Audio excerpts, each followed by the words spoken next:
The stars burn cold, and the silence between them is not empty, but heavy, as if the void itself is waiting to judge those who stumble within it.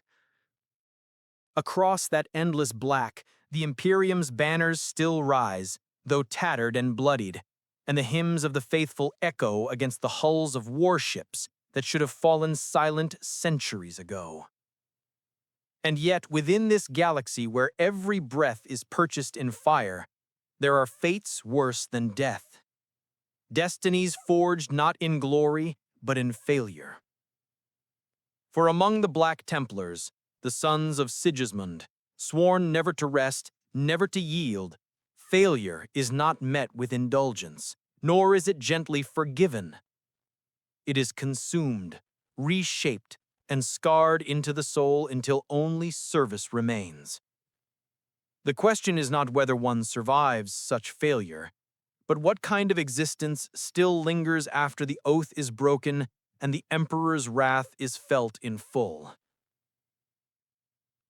What becomes of those who stumble beneath the shadow of the Black Templars? And before we march deeper into this tale, into the dust-choked crypts and the blood-slick decks where the failed are judged, let me remind you that stories such as these are best carried together. If the darkness of the 41st millennium holds your gaze, if you seek to walk further into the storm with us, then lend your support, like, share, and subscribe, so that this chronicle may endure as surely as the eternal crusade endures. Now let us open the seal and step into the fire. The first thing they teach you, before the blade ever rests in your hand, before you even dare to touch the blackened armor of the crusade, is that words are chains. Not the fragile links of iron that rust in the rain, but chains of fire, glowing, unbreakable, eternal. To swear an oath beneath the sigil of the imperial Aquila is to offer more than the body. It is to place your soul on the anvil and beg the Emperor to strike it into something worthy of his gaze. That is the marrow of the Black Templars, and it seeps into every corner of their being, into every whispered vow muttered through clenched teeth before a battle.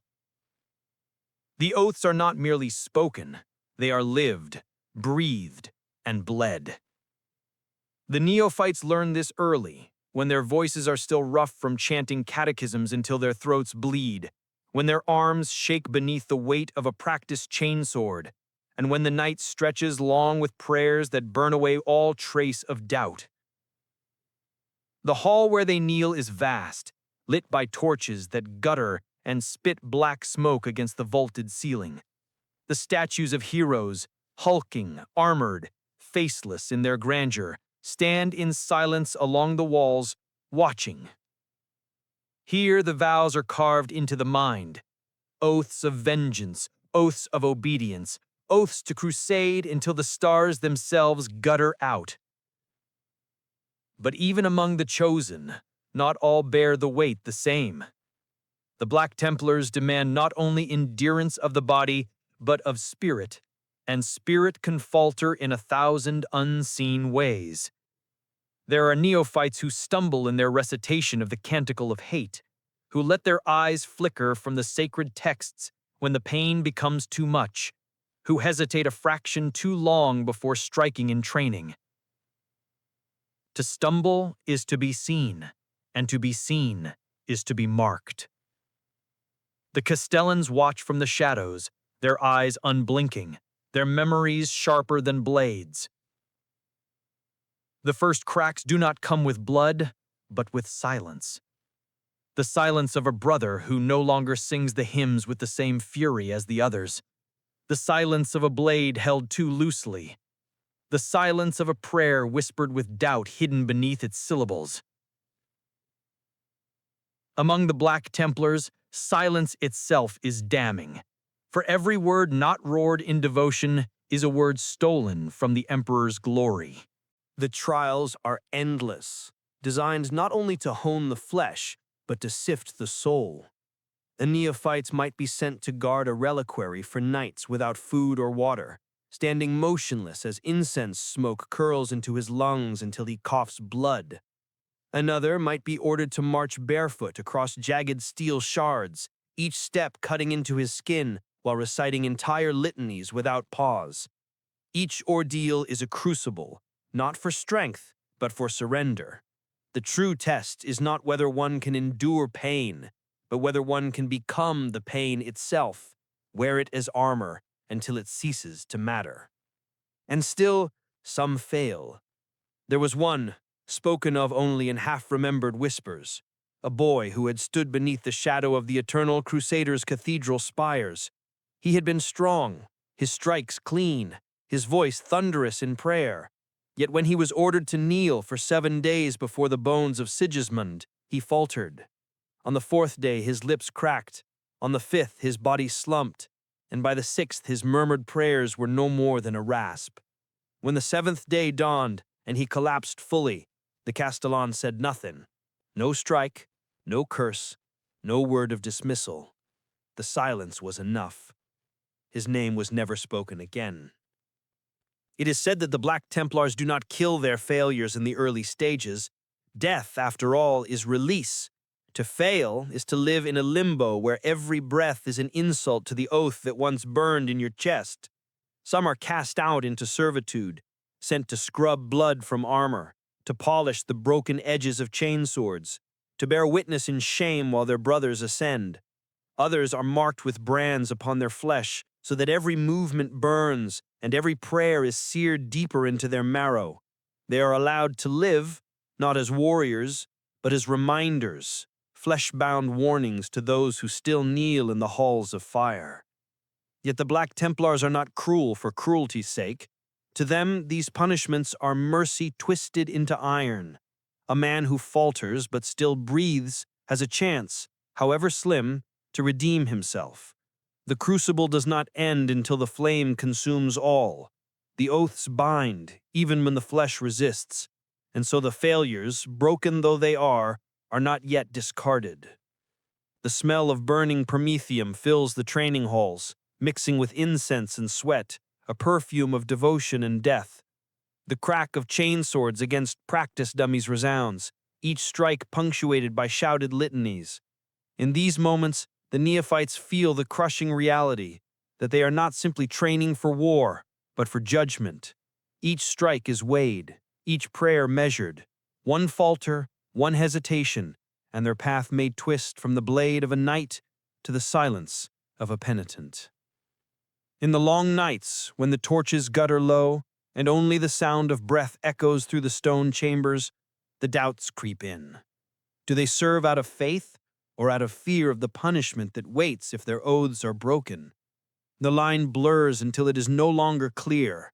Some cling tighter to their vows, crushing doubt with the weight of fanatic repetition.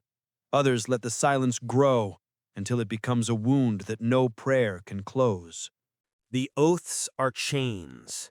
To bear them is to rise above the void. To break them is to fall into it. Swallowed by shadows, the Emperor's light no longer touches. This is the first truth of the Black Templars, and the one that never fades. I learned to pray by holding my breath until the edges of my vision went white and the litanies tasted like iron. My mentor, an initiate called Brother Caldas, spoke little through his vox grill, except to correct my stance or the angle of my wrists. He had a way of setting my shoulders with 2 fingers that felt like the weight of a cathedral. "Stand," he would say, and the word carried the grind of a bolter's feed. He kept my oath cords tight, the braided parchment and wax sigils knotted at my forearm, so that when my pulse quickened, they dug into the flesh, and reminded me that a vow is not silk, but wire.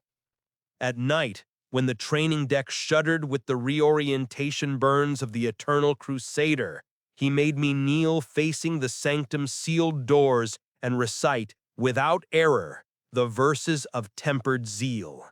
When I faltered, he did not strike. He only listened. It is worse to fail in the company of silence than in the company of pain. There were 6 of us assigned to his tutelage that rotation, 6 neophytes whose heads had been shaved to show the map of our failures under the light. We were taught to move as one body and to think as one blade, but the mind has its own secret fractures that no catechism can fully seam. Geron breathed too loudly when he sparred. I could hear the hiss through his grill and see the fog at the edges of his lenses. Vardis had hands that never stopped moving, flexing, closing, as if grasping for an enemy only he could see. Lysa, her name was a silent scandal in our ranks, for few sisters of battle ever trained on our decks, but she had been seconded to us as a lay scribe for a reliquary inventory and pressed into drills when a castellan judged her body unspent, carried herself with the rigid grace of a candle flame under a draft. She outlasted us in fasting and outprayed us in the chapel, a steady murmur that put cracks in our arrogance. The last was Merrick, whose face I cannot remember now except as a blur of earnest eyes and sweat. He was the one who never flinched in the face of instruction, the one who thanked the emperor for each bruise as if each were a benediction written in purple across his ribs. We trained in a manufactorum annex, converted to a hall of vows. Its gantry still hung with rusted chains that chimed when the ship turned. The smell there was ancient, incense baked into ferrocrete, old promethium, machine oil, the faint copper of sacrificed blood. Caldus would stalk among us, his tabard sweeping dust from the floor, and adjust the angle of a chainsword tooth against a ceramite dummy as though aligning a star. "Your strike is a promise," he said once. The words filtered through the grill like static. "If you cannot keep a promise, you do not strike. If you strike, you do not doubt. There is no third path." He told us Sigismund carved a road through the galaxy not with steps, but with certainties. And the only currency the void recognizes is conviction paid in advance. I did not know I was failing until the day of the reliquary watch. It is strange how failure begins like a hairline in glass, invisible until the light finds it. My watch began at vespers and would end at matins, a straight span without water or movement.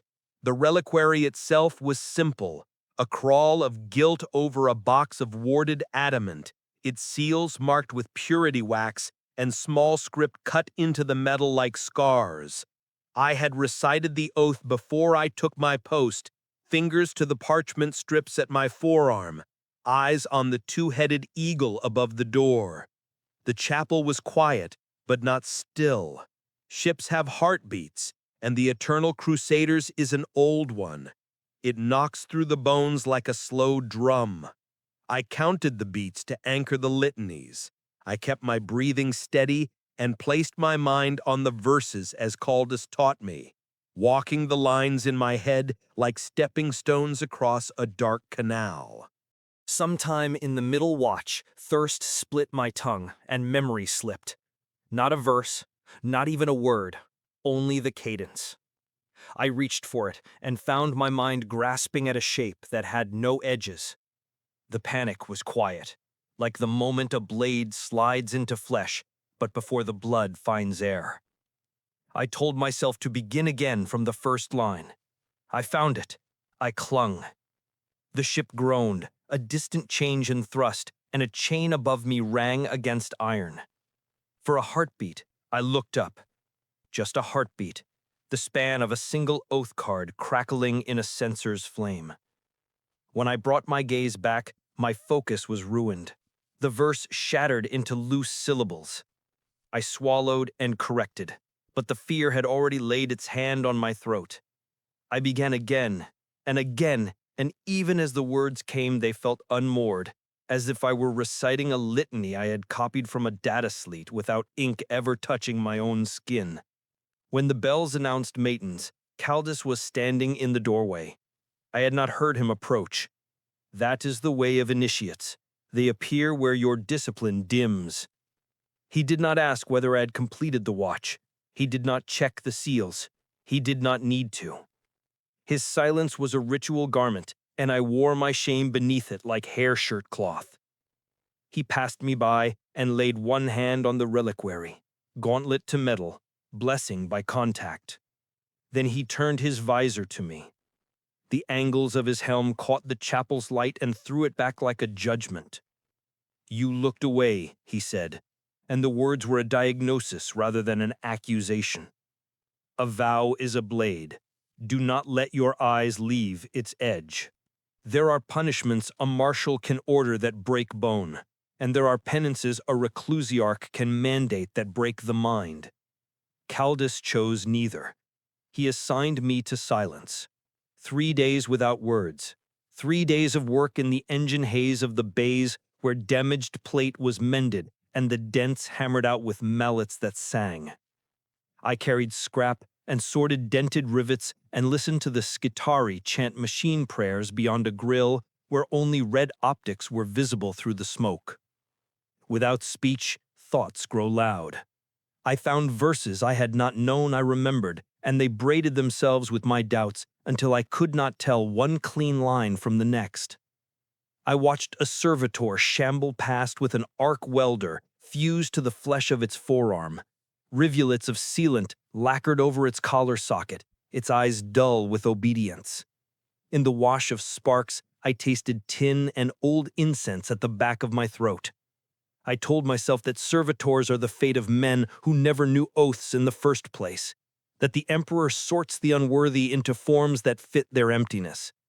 I told myself that as long as I could feel the cut of the oath cords on my skin, I was safe. On the third evening, Merrick found me near a stack of cracked plating, tossing a length of chain from hand to hand just to feel its weight. He could not speak to me, not while my silence held. So he stood beside me and shared the work. It is a small thing to lift iron together, but there is a brotherhood in the rhythm of strain and release that words only imitate. When the gong sounded to mark the change of duty cycles, he leaned close and tapped 2 knuckles twice against my bracer. The gesture was common among us, born of chamber noise and respect for vows. I am with you. The chain settled in my palm with the memory of his touch. That night I dreamed of the reliquary's seals and woke with the taste of wax in my mouth and the certainty that the hairline in my glass was wider.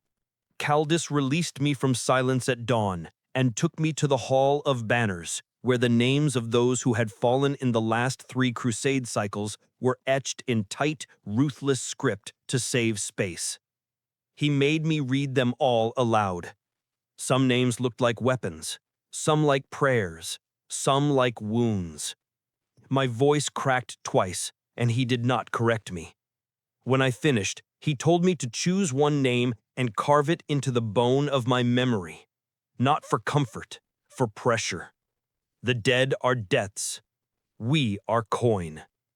I chose a name I could barely pronounce and held it like a blade in the dark recesses of my mind, a sharpened syllable I could press against my doubt until the sting brought me back to the edge. It would have been simple if discipline were a straight road. It is not. It is a labyrinth whose walls shift when you are tired. The next trial was not a watch, but a march through the ventways, a crawl of heat and noise, where turbine breath came in hot gusts and the metal under the palms burned through the thin cloth of our gloves. We were to carry stub-round crates lashed to our backs, each one heavier than any sane quartermaster would allow, each one marked with purity seals that flapped in the engine wind like tiny frantic banners. The Skitari along the catwalks did not look at us. That is how you know you are being measured rather than seen. At the midpoint, where the vent narrowed to a throat and the sound rose to a howl, Geron's breathing went ragged. I could feel it in the air, a hitch that made my own lungs try to match it. I set my thoughts on the chosen name and on the rhythm of my gauntlets tapping the grating. I did not look back. When we emerged, heat-shocked and gray with dust, a Castellan waited by the hatch. His tabard was white where ours were stained, and at his belt hung a relic sword whose edge seemed to draw light into itself. Castellans have a way of speaking that turns your spine into a string for them to pluck. He asked for the report. Caldus gave it in 10 words. The Castellan's gaze passed over us like a scanner beam and found what it expected. He stopped at Merrick and at me. Not long, just an instant. Later I would swear the look he gave us was not the same. Merrick's glance was a measuring. Mine was a weight.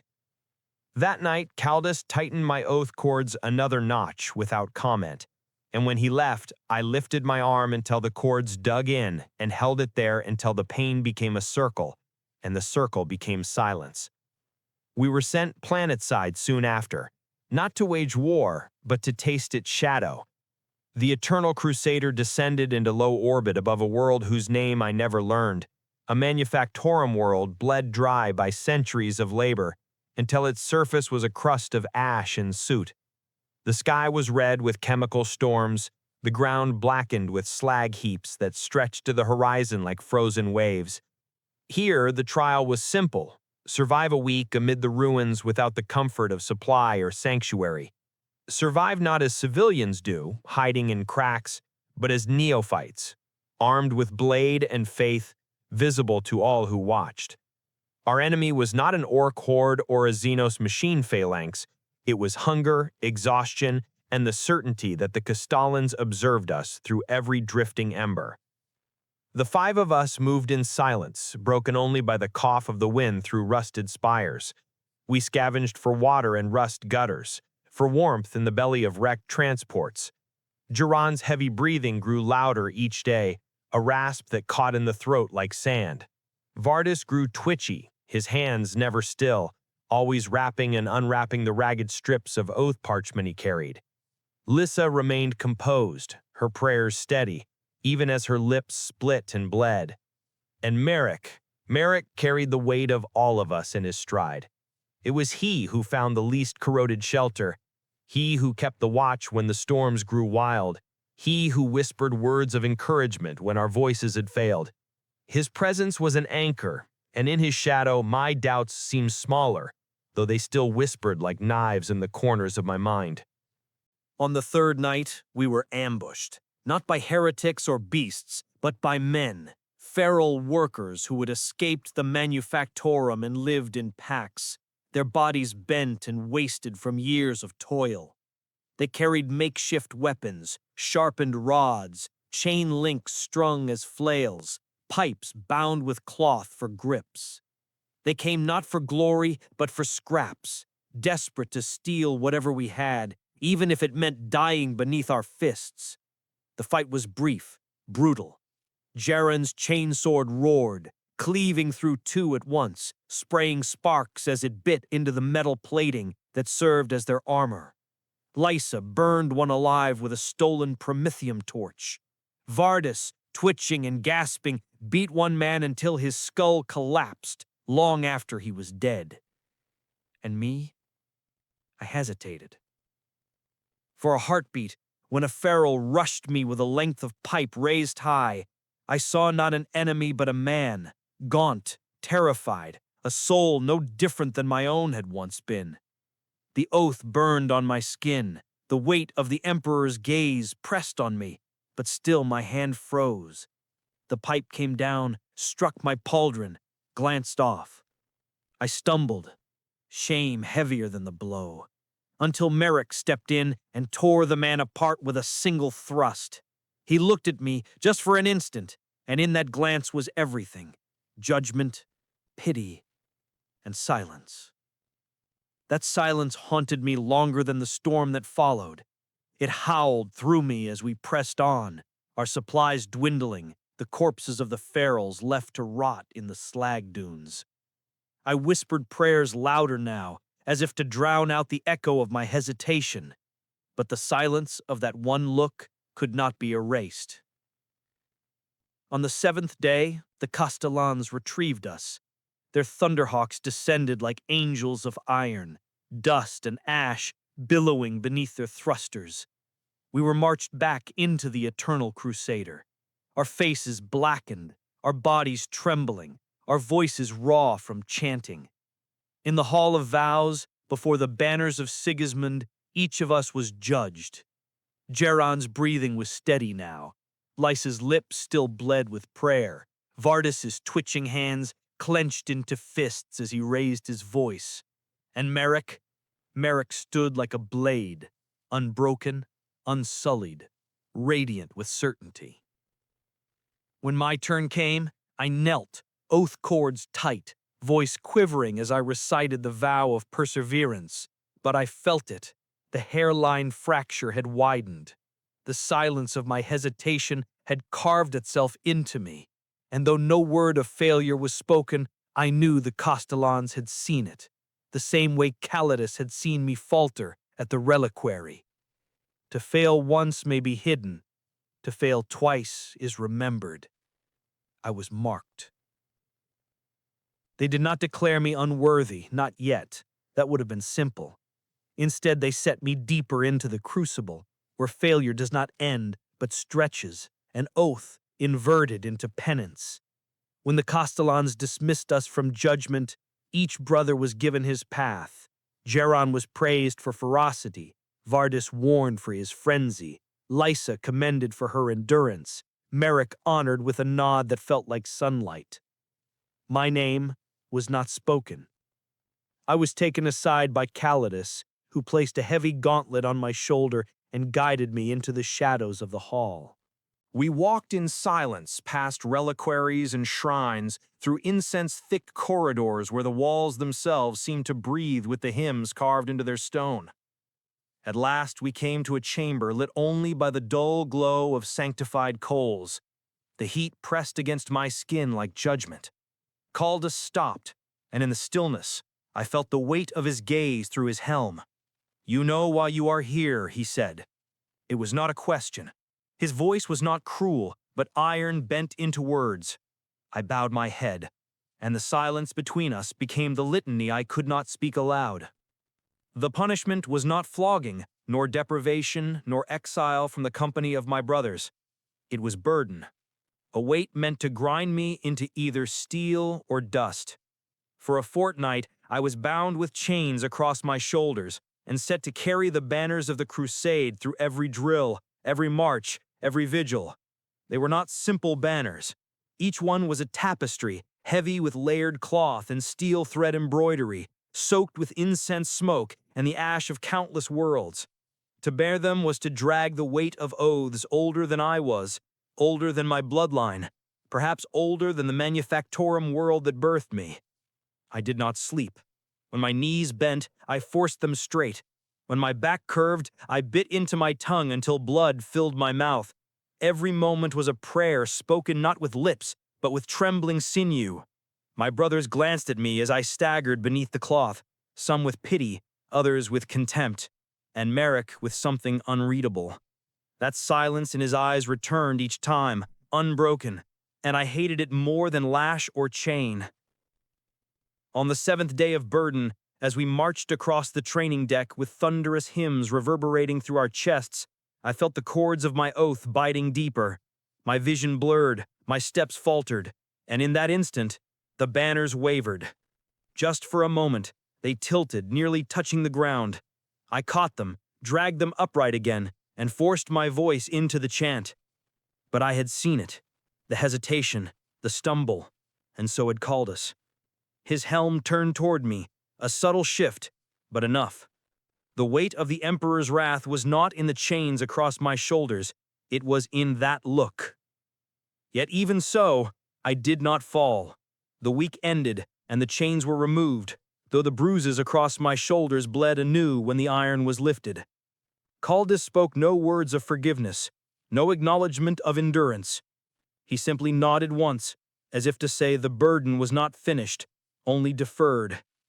And I understood then that failure among the Black Templars does not always end in death or exile. Sometimes it lingers, festering, a shadow carried within, until the day it consumes or is consumed. The silence grew in me, deeper than hunger, deeper than pain. I carried it as surely as I carried the oath, and though I still prayed, still fought, still bled with my brothers, I knew that when the time came to measure us, the Emperor's scales would tremble with my weight. The next trial came without warning, as all true tests do. The Eternal Crusader shifted from orbit into a war zone, drawn to a conflict smoldering on the edge of the segmentum. The enemy was nameless to us, perhaps heretics, perhaps renegades, perhaps some nameless cult swollen with lies. To a neophyte, it did not matter. What mattered was the clash, the chance to bleed beneath the Aquila and prove that the oaths carved into our flesh were not just whispers in darkened chapels. We were roused in the middle of the ship's night cycle, the klaxons booming through iron corridors, vox horns barking liturgies of war. I ran with my brothers toward the arming bays, the scent of sacred oils clinging to our armor as serfs hurried to strap buckles and snap seals. The castellans moved among us like shadows of judgment, marking some with blessings, others with silence. When their gaze passed over me, I felt once again that old fracture widening, though no word was spoken. The drop was fire. Thunderhawks screamed through clouds of smoke, hulls rattling with turbulence, machine spirits howling in vox bursts of static. We clutched our weapons, neophytes pressed shoulder to shoulder, the world below rising to meet us. The hatch blew open, and the air was torn with shrieking rounds and the stink of burned promethium. We charged into ruin, into streets paved with rubble and skulls, into the din of faith and hate entwined. The enemy fought with desperation, but desperation is not strength. We cut through them like a black tide, Geron roaring louder than his chainsword, Vardis twitching in spasms of violence, Lysa burning them out of their hovels with holy fire. Merrick was a star, each strike measured, each prayer a hammer blow of certainty. And I fought, yes. I swung my blade and recited my oaths. But inside me, the silence whispered. Each time I struck, I wondered if it was enough. Each time I shouted, I wondered if my voice rang hollow.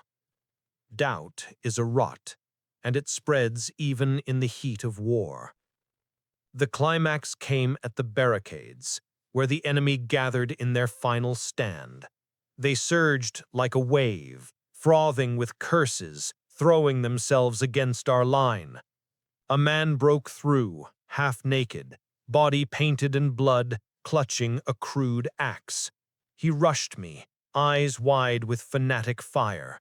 I raised my blade, and for a heartbeat, the same heartbeat as before, I saw not an enemy, but a man. Thin, starving, human. I faltered. Just enough. The axe came down, glancing against my helm, sending sparks across my vision. My knees buckled, the world tilted. Before the second blow fell, Merrick's blade cut the man in two. He pulled me to my feet, his visor inches from mine. He said nothing, but in the silence I heard everything. The judgment, the disappointment, the truth I could no longer deny. I was failing. After the barricades were broken and the city burned, after the enemy was scattered into ash and silence, we returned to the ship. Victors, they called us. Champions, the serfs whispered. But for me, the word did not fit. I could still feel the crack in the oath, the fracture widening. And when we knelt again in the hall of vows, the banners above us heavy with centuries of faith, I felt the weight of eyes upon me. Called us, the Castellans, Merrick. and I knew that whatever path lay ahead, it would not be glory. It would be consequence. When the war drums faded and the eternal crusader slipped back into the void, the judgments began. Victories are weighed not by banners claimed or corpses burned, but by the measure of each brother's resolve under fire. Every clash is a crucible, every wound an account written in blood and bone. The Castellans summoned us, one by one, not to praise, but to sift.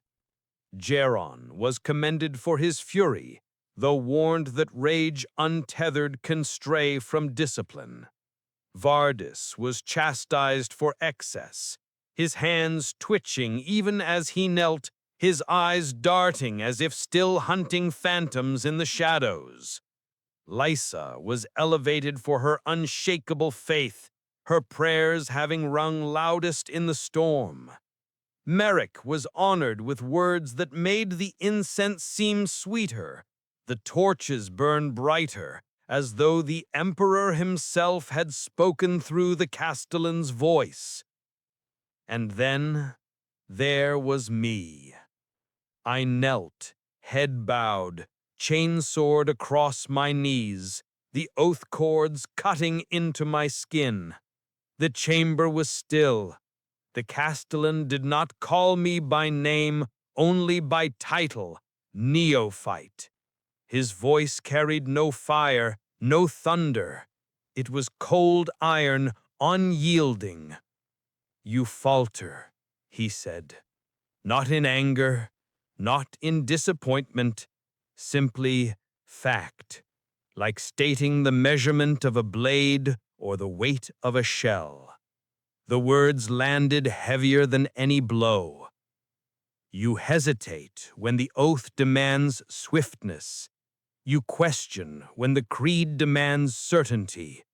A warrior who doubts is a breach in the shield wall, a weakness that spreads. Do you deny this?" My mouth opened, and I wanted to cry out denial, to scream my devotion until my lungs tore. But the silence in me was louder. The memory of hesitation, of lowered gaze, of Merrick's wordless judgment all pressed upon me. I bowed lower, my voice breaking.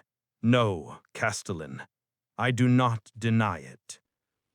The hall was silent save for the hiss of incense. Then came his judgment. Not death, not exile. Worse. "You will not stand among your brothers in the next campaign. You will serve in silence, bound to penance, until your vows are proven true, or your body breaks. You will carry not a weapon, but the burdens of the crusade. You will scrub the blood from armor not your own. You will bear the weight of relics you may never wield. You will kneel until your knees splinter on stone. Until then, you are not a warrior. You are a warning." The words carved deeper than any blade. I was dismissed with no more ceremony than a shadow cast aside. My brothers left with heads held high, voices steady in renewed vows. I left with silence filling my lungs, heavier than the void between stars. That night, as I knelt in the reliquary cloister with chains across my shoulders, I heard the distant hymns of the crusade echo through the ship. They marched onward. I remained behind. The weight of oaths pressed harder than ever, not as fire, but as stone. And I wondered, not for the last time, if I had already failed beyond redemption. The days that followed blurred into one another, a litany of humiliation and silence, the endless rhythm of servitude. I became a shadow, moving through the ship's arteries, carrying relics from vault to altar, polishing ceramite until my hands cracked and bled, scrubbing the scorched decks after the initiates returned from battle dripping with ichor and oil. The halls I once strode through as a neophyte in training now loomed as cathedrals of punishment, every torch casting my bent form into a longer shadow. At first, I told myself it was temporary. Penance is a bridge, not a tomb. Every grain of dust removed, every chain lifted, every prayer whispered through clenched teeth would be a stone laid toward redemption. I repeated the verses louder, sharper, until my voice rasped. I held my posture rigid, even when the chains cut into my shoulders, forcing myself to feel the pain as proof of devotion. But over time, the pain dulled into a constant hum. My prayers became rote. The silence within me deepened. I saw my brothers only at a distance now. Geron passed me once in the arming bay, his armor shining with fresh inscriptions of valor. He did not look at me. Farthest stared too long, his twitching hands still restless even in victory. Lysa offered a glance of pity that burned worse than contempt. And Merrick never turned his head, though I felt his presence as surely as I felt the weight of the relics I bore. It was a wound that did not close. In the manufactorum bays, I worked beside servitors. They shuffled past on piston legs, faces stripped of identity, arms fused to welders and cogitators. Machine prayers murmured through vox throats that no longer remembered speech. At first, I avoided looking at them. Then, slowly, I began to study them. Once, I saw the faint trace of a tattoo under a layer of scarred skin on one's neck. A name, half erased. Another had fingers still trembling as if remembering some forgotten habit. It struck me that servitors had not always been servitors. They had once stood where I stood. Had they failed? Had they faltered in their vows, their doubts transmuted into these hollow shells? Or had they been innocents, dragged from manufactura to this fate? No one answered. Whispers moved through the ship like incense smoke. Neophytes speculated about those who failed their oaths too deeply. Some said they were given one final chance in combat, sent as expendable shock troops into impossible battles, dying in a frenzy to cleanse their shame. Others whispered darker things, that the Mechanicum claimed them, not for mercy, but for use, reshaping them into servitors or worse, half-living weapons buried deep in the holds of the Crusader, never to see the light of a star again.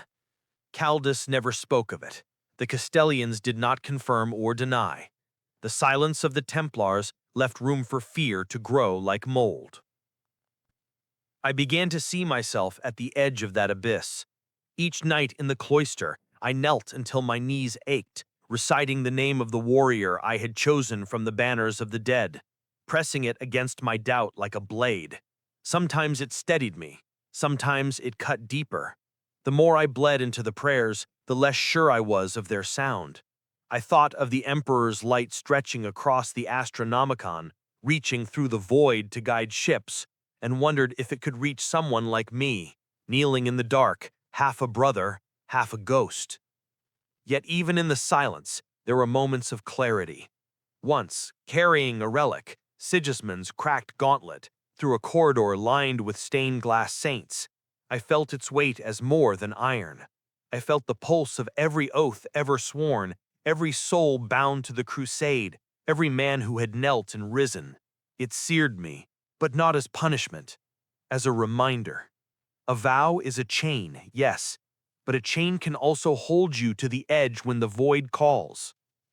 That night, kneeling in the cloister, I whispered not a litany, but a single raw plea, that I not become one of those hollow forms, that I be given the chance to rise again and strike true, even if it cost my life. I did not know if the Emperor heard. I did not know if anyone did. But the words left my mouth like sparks, vanishing into the darkness. And somewhere beyond the bulkheads, the drums of war began again. The summons came in the middle of a night cycle, when the cloisters were hushed and the incense burned low. A serf in oil-stained robes found me kneeling among the relics, his eyes downcast, his voice brittle with fear. "The Castellan calls for you." He offered no explanation, only turned and led me through corridors that seemed to tighten with every step. I felt the chains of my penance heavier than ever, though no iron bound me now. The chamber they brought me to was small, walled in shadow, lit only by the glow of a single data slate resting on a lectern. Castellan Rogar stood waiting, his armor austere, his face hidden behind the solemn mask of his helm. Behind him, Caldus lingered like a sentinel, silent as ever, visor fixed upon me. I dropped to one knee, head bowed, words of devotion spilling automatically from my lips. But the Castellan did not answer. At last his voice came, low and iron, the sound of judgment forged into syllables. "You stand at the edge of the abyss, neophyte. Twice you have faltered in battle. Twice your oath has rung hollow when tested against the Emperor's enemies. Tell me why you should not be unmade." The silence that followed was not emptiness, but a weight pressing into my chest. My tongue clove to the roof of my mouth. What words could I give? Denial would be a lie. Pleading would be weakness. Confession might be the same as condemnation. My breath rattled in my throat like a broken hymn.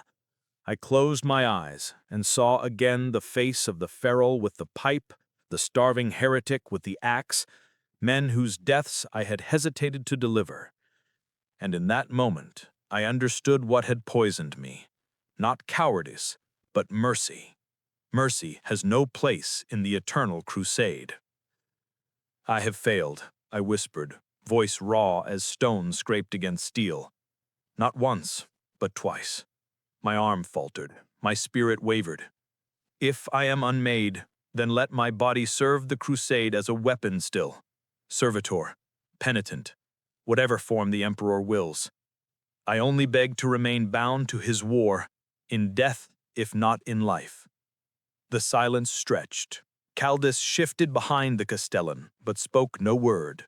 Then Rogar's helm inclined, a gesture as slight as a knife's edge. "You understand then what you are. A blade unsharpened is a danger to its wielder. A vow unkept is a fracture in the shield. Yet even broken blades can be reforged. Even fractures can be filled with fire." He gestured, and Caldus stepped forward, holding out an object wrapped in black cloth. He unbound it to reveal not a weapon, but an oath cord. It was longer than any I had worn before, its parchment darkened with blood ink, its seals affixed with wax so deep a crimson it seemed almost black. Caldus bound it around my forearm himself, knotting it tight until pain shot through my hand. "This is your last oath," the Castellan intoned. "You will march not as brother, but as penitent. You will stand where the fire is fiercest, where the chance of death is greatest. You will cleanse your failure not in silence, but in blood. If you fall, your body will serve as proof of devotion. If you endure, perhaps your name will be spoken again as brother. Until then, you are nameless. You are warning. You are weight." The cord throbbed against my skin as though alive. I bowed until my forehead struck the deck. In that moment, I felt both smaller than dust and heavier than iron. I was not absolved. I was not condemned. I was suspended, held on the knife's edge between redemption and oblivion. When they dismissed me, Caldus walked beside me through the shadowed corridors. He did not speak until we reached the threshold of the cloister. There, in the quiet gloom, he placed his hand once more on my shoulder. "Do not falter again," he said simply, and his voice held something rare, something almost human, beneath the iron. Then he left me alone, the oath cord burning like fire in the dark. The war drums were beating louder now. Soon I knew the crucible would call me again, and this time the Emperor would not suffer hesitation. They armed me not as they armed the others. while Jaren was granted a chainsword freshly anointed with machine oil, while Lysa carried a flamer inscribed with scripture, while Merrick's bolter was kissed by the chaplain before it was placed into his gauntlets, I was given nothing but a battered blade, a relic only in age, its teeth dulled, its hilt worn smooth by generations of penitence before me. The oath cord burned at my arm as if mocking me, its weight heavier than ceramite. I understood then that this weapon was not meant to glorify, but to test. If I killed with it, it would be proof of devotion, not power. If I failed, it would be proof that I had always been empty. The drop was fire and smoke again, the Thunderhawk shuddering under flak bursts, the Vox filling with hymns that sounded more like dirges. I sat among the brothers, their armor gleaming, my own scarred and unadorned. They did not look at me, not in cruelty, but in the silence reserved for those already halfway to the grave. I pressed my hand to the oath cord, whispering verses until the words blurred into sound, until meaning itself seemed to dissolve. When the hatch blew open, the world below greeted us in flame. It was a fortress world under siege, its spires broken, its walls split by the relentless tide of heretics pouring through. The air stank of promethium and blood, the sky seared with tracers. We leapt into ruin, and the ground shook as if recoiling from our descent. The Black Templars cut a path of black and white through the enemy, their voices thunder, their blades fire. I followed in their wake, my blade sputtering with each strike, teeth catching on bone and rusted armor. The enemy screamed and fell, yet each death I gave felt like a prayer with no answer. Still I struck again and again, each motion fueled not by certainty, but by desperation. If hesitation came, it would be my end. And then it came. Through the smoke, I saw a child, no older than I had been when I was first torn from my birth world, her face smeared with ash, clutching a broken staff as though it were a sword. She screamed not in defiance, but in terror, yet she ran toward us, driven by madness or the lies of her kin. For the briefest moment, I froze, my oath cord seared against my flesh. The Emperor's gaze burned behind my eyes. I knew, if I faltered, the Castellans would see, Merrick would see, the Emperor himself would see. So, I struck. The blade caught her, a crude arc that split her scream into silence. She fell, broken in the dust. Around me, the battle did not pause. The hymns did not falter. The world did not notice. Only I stood above her body, chest heaving, hands trembling. I had not hesitated. But what I had done weighed heavier than hesitation ever had. Merrick appeared at my side, his bolter roaring, as he cut down foes in a line of holy fire. For an instant his gaze flicked to me, to the corpse at my feet, to the oath cord blackened with my blood. His silence was absolute, but in that silence I thought I heard an echo of acknowledgement. Not approval, not pity, something sharper, as though he too understood the blade cuts both ways. We fought until the fortress fell silent, until the last heretic lay crushed beneath boot and bolt, until the banners of the crusade rose again over the smoking ruins. When we returned to the eternal crusader, my brothers were praised for their fury, for their fire, for their faith. My name was not spoken. Yet, I was not called to the servitor's fate, nor chained anew. The oath cord remained, the silence remained. And in that silence, I realized the truth. For the Black Templars, failure is never erased. It is carried, carved into the marrow, worn like armor that cuts deeper each day. You do not escape it. You endure it.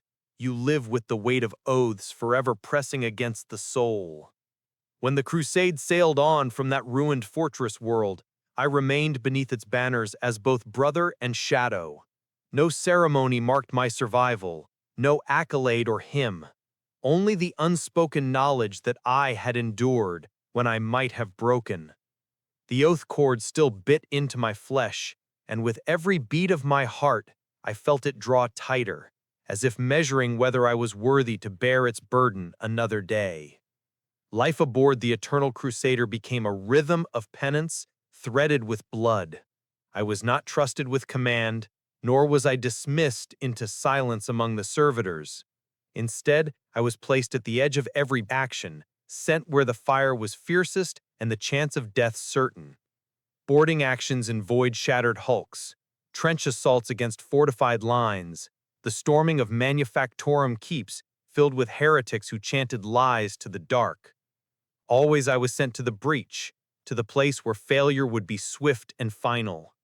Always I returned, my blade dulled, my armor cracked, my body trembling with exhaustion yet unbroken. Still, the silence haunted me. My brothers' voices rose in hymns that shook the decks, yet mine always seemed hollow in my own ears. Geron marched taller now, pride shining in his scars. Lysa's prayers burned brighter, her every glance aflame. Farthest twitched less, his hands steadier, as if his frenzy had finally found a channel.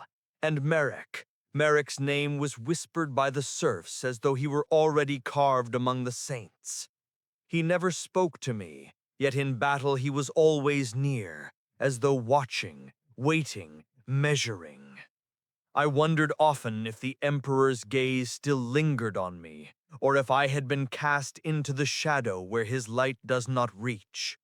At night, when I knelt in the cloister with the relics, I whispered the names of the fallen and pressed the syllables into my skin like brands. Sometimes I felt nothing but emptiness. Other times, I felt a flicker of something sharper, resolve, or perhaps madness. There are rumors that the Black Templars keep those who fail not for redemption but for necessity. That our existence as penitents is a weapon in itself, a reminder to others that faltering leads not to death, but to a lifetime of carrying the shame. I do not know if that is true. I only know that with each battle, with each wound, the silence within me grows heavier, yet also clearer. Like the tolling of a great bell, it resonates with every strike of my blade, every drop of blood spilled, every oath whispered through clenched teeth. I no longer ask whether I will be restored or condemned. I no longer dream of absolution. I only march, bound to the crusade, to the Emperor, to the weight of oaths that will never loosen.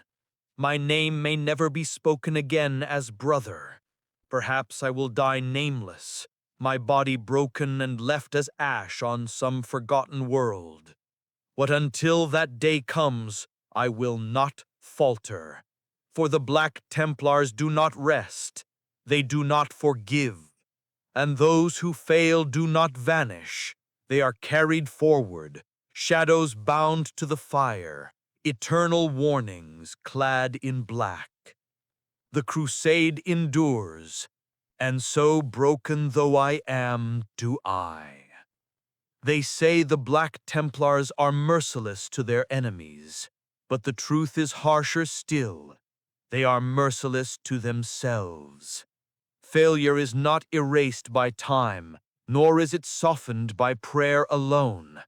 It lingers like a scar across the soul, and the chapter ensures it is carved deep enough that no brother forgets.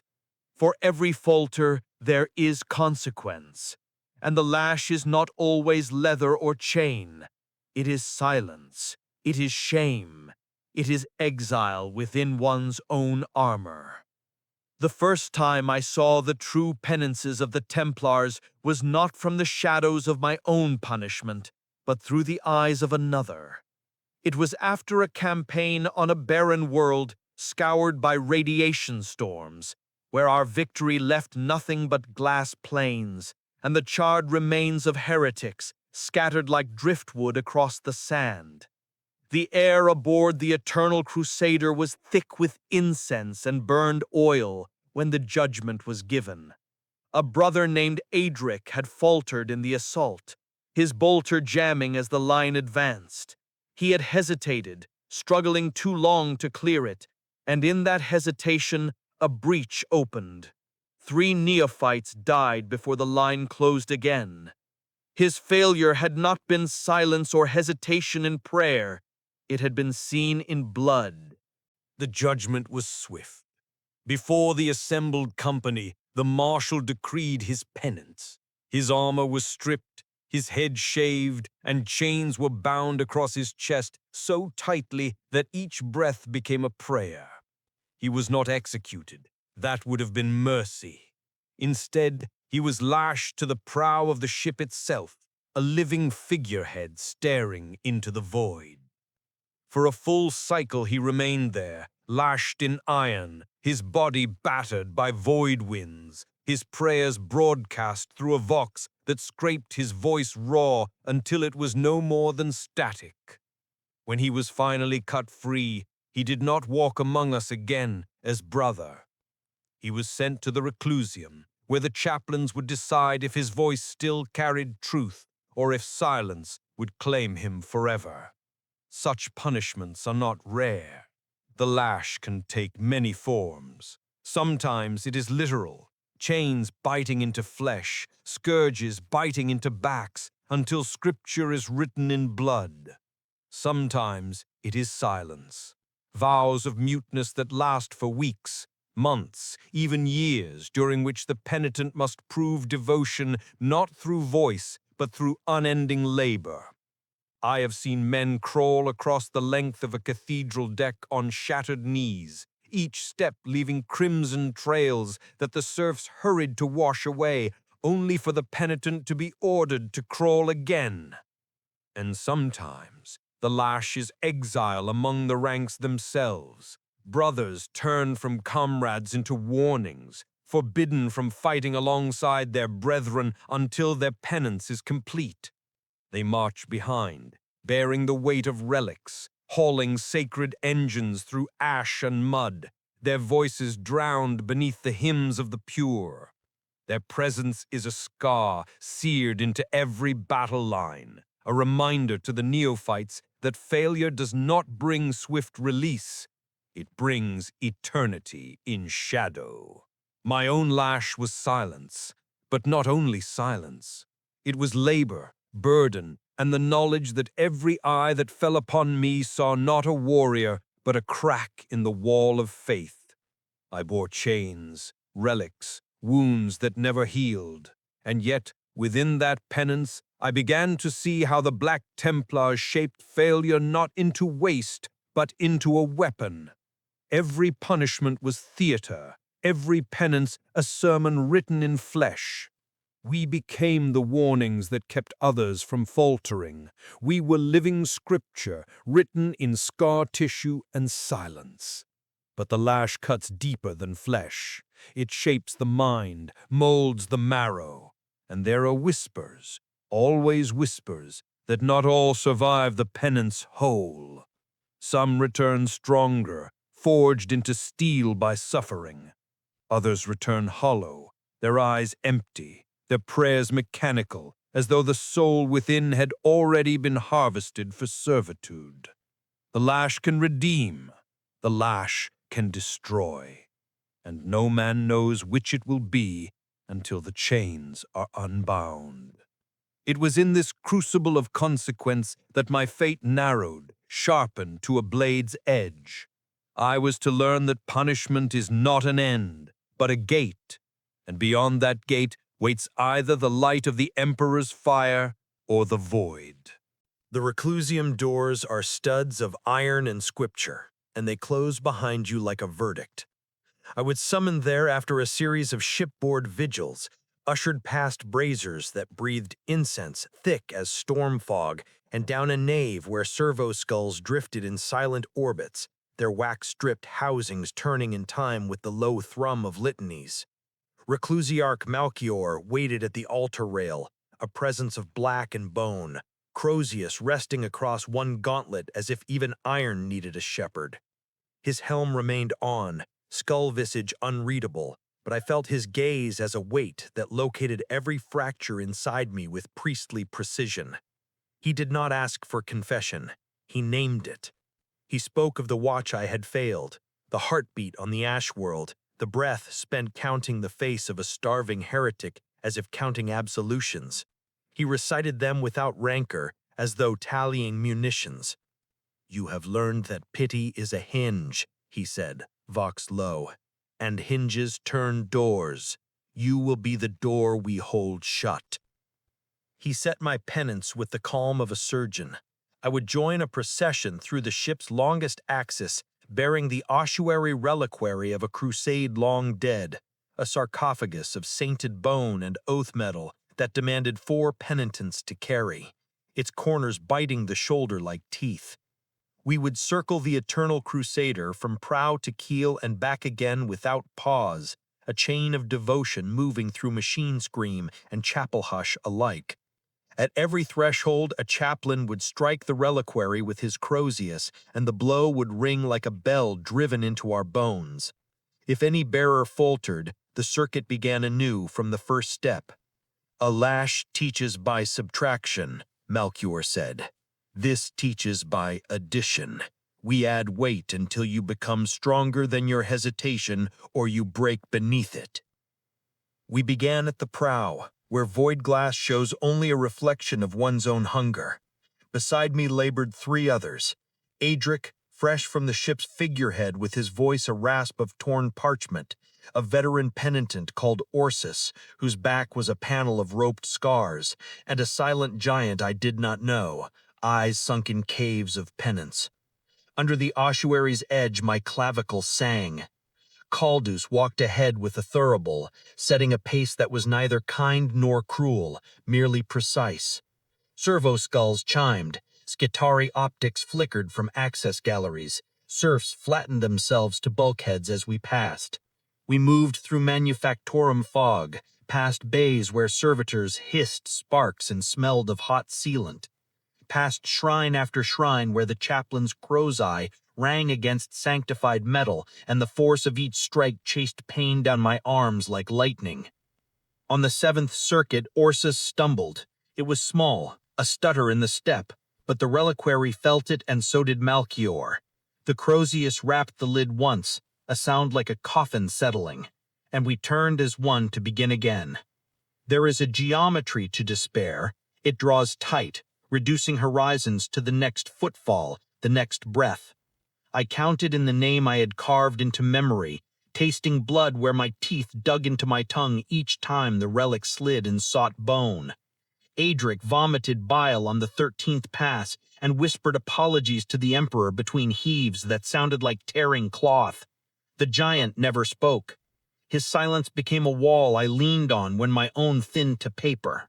At the 59th threshold, a different sound entered the hymn.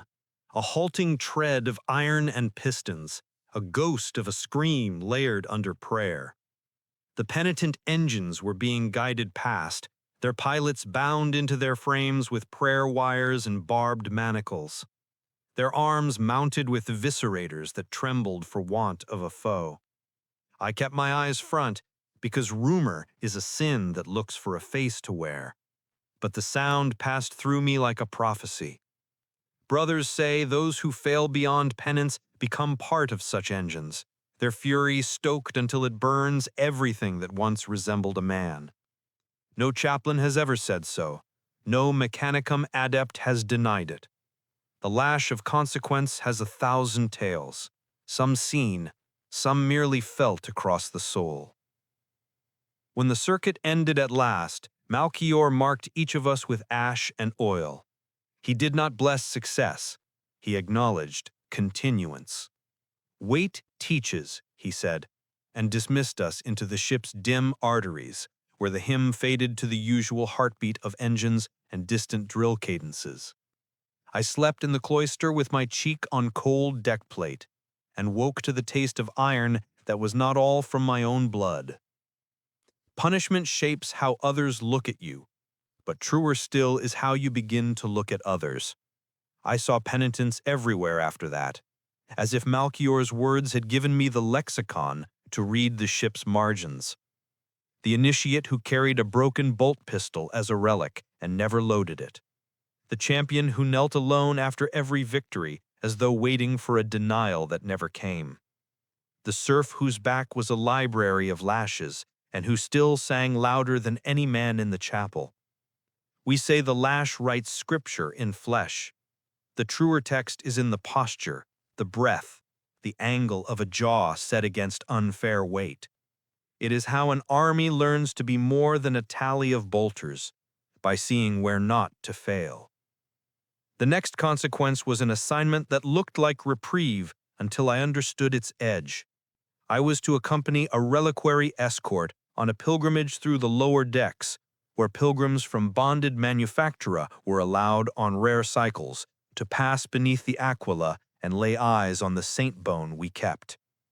The procession would be guarded by initiates. I would walk behind, not to protect, but to remove. To remove what? I did not know until the first pilgrim collapsed in tears at the relic's passing and reached, unthinking, with oil-blackened hands toward cloth he had no right to touch. The initiate's gauntlet stopped him. My duty was to lift him and carry him to the side chapel where a chaplain would decide whether his zeal was a blessing or a threat. 3 times that cycle, I carried men whose bodies shook like damaged servos, whose mouths poured hymns too fast for meaning. Once I carried a woman who laughed as she cried, her palms leaving crescents of dirt on my gorget. Her joy struck me like blasphemy. I felt envy for its certainty. The lash snapped across me from inside, a reminder that my heart was still smarting enough to take offense at another's unbroken faith. Caldus found me there afterward, shoulders smeared with pilgrim grit. He said nothing of the reliquary or the woman, or the way my hands trembled when I cleaned them. Instead, he handed me a tangle of chain and a bundle of oath parchments, the wax seals still soft from the press. "For Merrick," he said. The name was a hammer. I nodded and took the burden. On my way to the arming bay, I passed a viewport where the void showed no stars, only the faint aurora of the ship's own fields. My reflection stared back, gaunt and ridged with the ossuary's bruise. For an instant, I imagined it with the eyes blanked out, augmetic ports punched into bone, a vox grill where the mouth had been. I blinked and kept walking. Merrick was where he always was before a deployment, crouched in focus, hands moving through the ritual care of his bolter, lips shaping words only the Emperor needs to hear. I placed the chains and parchments by his side, and he looked up, visor off, face steady as a carved icon. His eyes moved to the bruises at my throat and collar. He offered neither pity nor approval. His gaze simply took my measure and set it on some internal scale I would never read. "We make planet fall at second bell," he said. "You are assigned to the breach team." His tone made it matter of fact, like naming a tool. Then, after a beat so small it might have been a mercy, he added, "Stay on my left." The lash of consequence had taught me weight. Now it would teach me timing. In the breach, there is no pause long enough for mercy to climb into your hands. There is only the window where failure either enters or is shut out. I felt the oath cord flex against my skin like a living thing as the second bell began to toll, each chime finding the bruise and making it sing. The breach assignment came like a death sentence wrapped in ceremony. We gathered in the arming bays, the deck thundering with hymns, the serfs moving like extensions of the ship itself as they hurried to fasten seals, pour sacred oils, and load munitions. The initiates stood tall, their armor gleaming, each prayer etched into their pauldrons like scripture carved into stone. I stood among them with my battered blade and scarred plate, the oath cord burning into my flesh, its wax seals cracked from sweat and blood. I knew I was not among equals. I was the warning stitched into their line, the one sent where fire would be thickest, so that hesitation had no chance to live. The Thunderhawk carried us into the storm. The Vox was a howl of static and liturgy, the engines roaring like caged beasts as flak fire clawed at the hull. I sat in silence, blade resting across my knees, while the others struck the chapter's oaths against their breastplates. Beside me, Merrick's presence was a pillar, unshaken, every line of his body composed as if carved for war. He glanced once toward me, and for an instant I thought he might speak. But he did not. His silence was sharper than any word. The breach was flame and thunder. Explosives tore open the fortress wall in a blossom of dust and smoke, the air shattering with the scream of falling stone. We poured in, a black tide against a sea of red-robed heretics, who shrieked their false prayers as they raised blades and stubbers. Bolters thundered, chainswords roared, and the hymn of hate rose louder than the screams. I moved with the tide, my blade hacking, sputtering, catching on bone and armor. Every strike burned through my arms, every breath tasted of smoke and blood. The oath cord seared me, as though reminding me, falter and this will be your grave. And then came the moment. A heretic broke through the smoke, armored in scavenged plate, his axe glinting with rust and blood. He roared and swung for me, a killing blow meant to split me in two. For the span of a heartbeat, the silence rushed in again. The silence of hesitation, of mercy, of doubt. I felt it coil, ready to choke me. But before it could, the cord flared hot, my skin searing under wax and parchment, and I struck. My blade met his chest, tearing through, sparks spitting as teeth screamed against iron. He fell in silence, his blood hissing against the dust. I did not falter. Not this time. Yet, when the battle ended, when the fortress was cleansed and the banners of the crusade rose again above the smoke, there was no praise, no acknowledgement.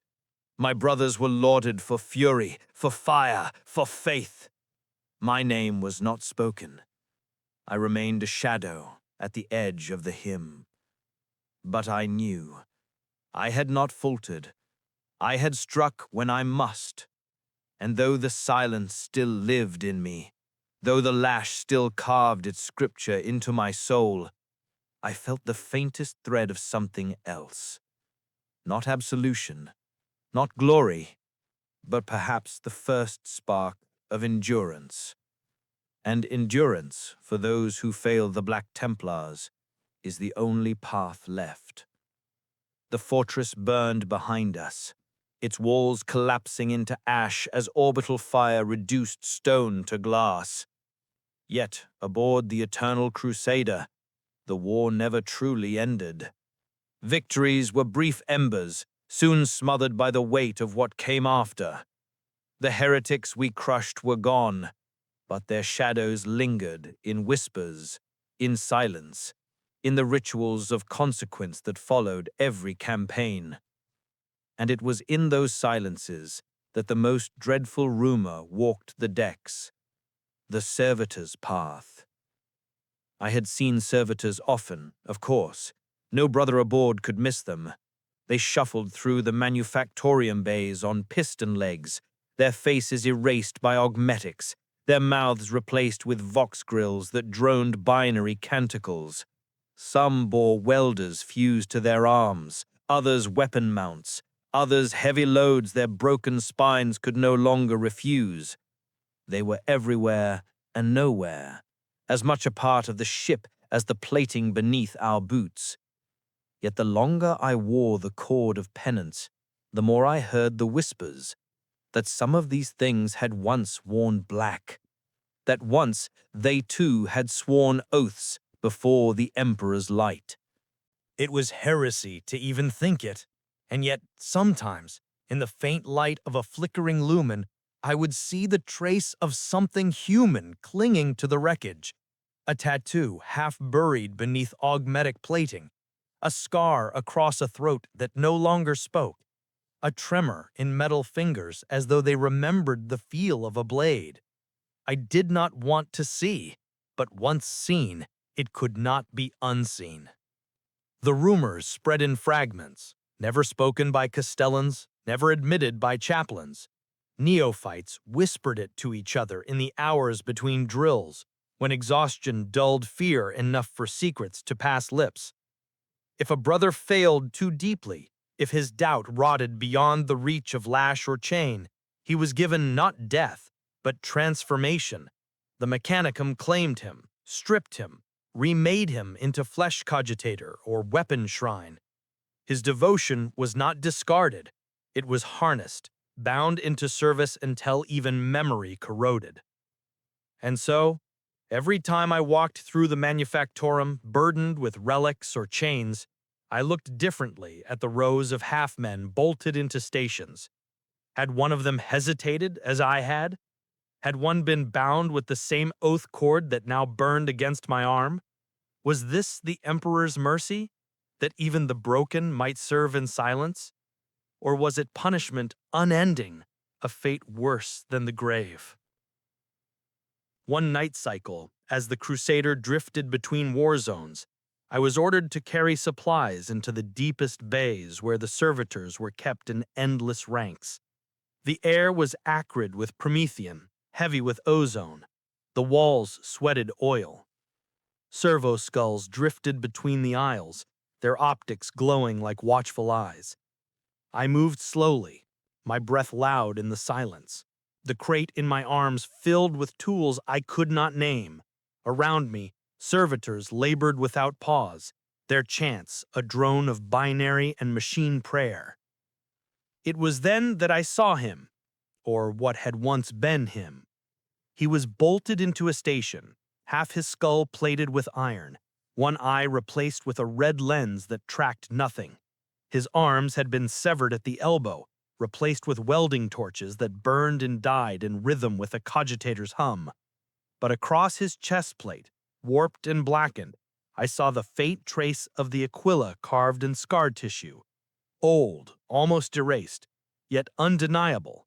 He had once been a brother, not a serf, not a pilgrim, not some nameless body claimed from a manufactorum, a brother. My knees weakened beneath me. I nearly dropped the crate, my mouth filled with ash as though the air itself recoiled from my lungs. Was this my fate? Was this the path I walked each time the silence inside me grew? I did not tell the others. I could not. To speak of it was to name the unspeakable. Yet that vision carved into me deeper than any lash.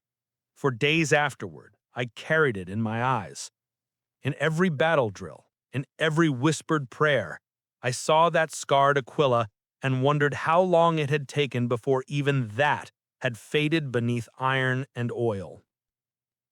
But the war does not wait for doubt to unravel. Orders came swift. Another world, another breach, another chance to prove or to fail. The oath cord pulled tighter, the silence pressed heavier. And always, in the back of my mind, the servitor's path waited like a shadow cast from my own steps. For those who fail the Black Templars, death is not the end. The lash may cleanse, the penance may forge, but if the fracture runs too deep, if the silence wins, then the body may march on without the soul. And that thought, more than chains or exile, is what makes every brother tremble when the banners rise again. They sent me to the lower manufactora again, this time as escort to a magos who spoke only in clipped bursts of lingua technis, fed through a translating cherub that smelled of hot soda. His retinue of Skitari moved like spears with hearts, optics steady, galvanic rifles held in ritual precision. We marched between aisles of labor, where the air shivered from heat and the light came in harsh slabs through grills, throwing bars across everything living. The Magos stopped often, mechadendrites tasting the air, and at each halt a rote was intoned, a litany to placate the machine spirits and still the tremors in flesh that remembered being human. I kept my gaze forward, but the corner of my sight was crowded with profiles of the broken, a servitor whose jaw still bore the ghost of a devotional scar, another whose spinal ports were surrounded by the white crescents of old blade wounds rather than the clean auger bites of a factory-born thrall.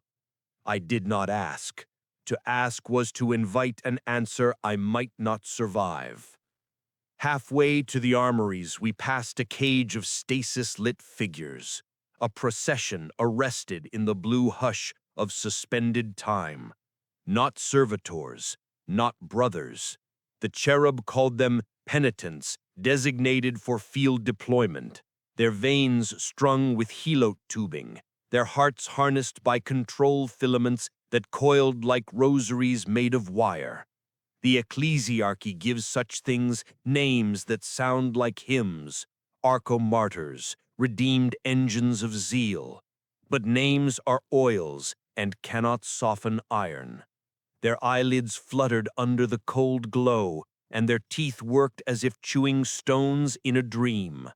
A rumor stirred like a moth in my skull, that some who failed beyond penance were given to the ministerium rather than the mechanicum, their bodies tuned not to labor, but to burn themselves out in sanctioned frenzy when a priest's trigger word split the air. I did not know if the Black Templars bartered such flesh. No marshal would carve that commerce into a record a neophyte might read. Yet the sight pressed on me like a hand. Mercy has 1,000 uniforms. So does punishment. At the armory threshold, the Magos halted and turned his many eyes on me. His translating cherub beat tattered wings and burbled a phrase that was all edges. Warrior, your bio-readings suggest unresolved oscillation between decisive action and inhibitory compassion, suboptimal for breach duties. The Skitari did not shift, but I felt their attention sharpen, the way a blade's edge finds light. I answered with the only thing that would not shame the Aquila. I will correct, I said. The cherub word fed the words to the Magos. A pair of mechadendrites clicked together in what might have been assent or diagnosis. Then he was gone, swallowed by the armory's red-lit throat, and I was left with the echo of that clinical verdict. Oscillation, inhibitory compassion. They had a measure for my fracture and a name for it that fit in a cogitator's mouth. After that, the dreams came closer to waking. I would kneel in the cloister, breath slow, eyes on the guttering of a single candle, and feel a cold creation of the mind step out from behind my shoulder. It had my frame, but not my name. Its mouth, a vox grill. Its forearms ending in interfaces that gleamed like wet bone. It did not accuse. It did not pity. It looked at me the way an Ozpec scans bulkhead, searching for a seam. I would wake with my hands clenched on nothing, the oath cord biting so hard that wax cracked and bled onto my skin. When the chaplains called for the night hymn, my voice carried, but I heard underneath it the stutter of a machine stroke that practiced being my heart. Caldus found me sharpening my battered blade with strokes too careful for the steel it was. He stood long enough that the silence grew roots. "You are cutting the same edge," he said at last, "because you think another edge waits on the other side of fear." His vox made the words sound as if they had always existed. There is only the one. It is either kept or it is lost. I asked, because I could, with him, in the narrow grammar we shared, whether the chapter truly gave its failures to the forge that walks in the furnace that prays. He did not answer at once.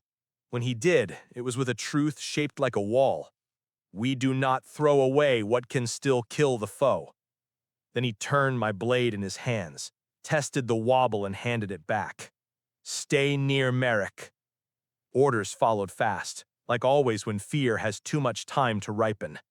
A distress call tore across the Voxnet, a manufactorum citadel overrun by heretic cults who had built altars out of conveyor lines and crowned their leaders with cog rims. The Eternal Crusader angled like a sword, finding a gap in armor, and the ship's heart gathered itself to strike. Breach teams were named. I heard mine and tasted copper. We embarked under the eyes of statues no one remembers carving, iron saints with scars in the same places we bled. We landed in the Citadel's lung, a pumping cathedral of pistons and chains. The air was damp with coolant sweat, the floor a grate that sang under our weight.